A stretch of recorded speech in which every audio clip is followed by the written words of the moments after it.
JB.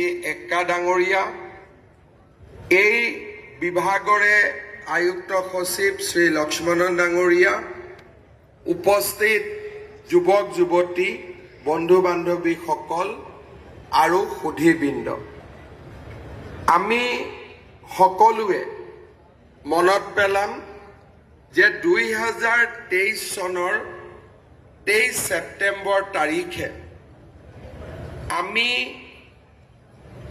এই Khanapara veterinary ফিল্ডত আমি গোট খাইছিলোঁ বা আমাৰ মুখ্যমন্ত্ৰী আত্মনিৰ্ভৰ অসম অভিযানৰ যি যাত্ৰা, সেই যাত্ৰা আমি আৰম্ভ কৰিছিলোঁ।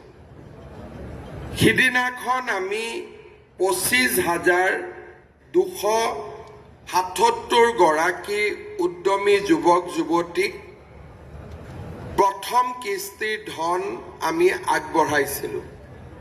ইয়াৰে 25,056 গৰাকী আছিলে আমাৰ জেনেৰেল কেটেগৰীত আৰু 221 গৰাকী আছিলে ইঞ্জিনিয়াৰিং বা চিকিৎসা বিজ্ঞান পাছ কৰা প্ৰফেশ্যনেল ডিগ্ৰী থকা যুৱক যুৱতী।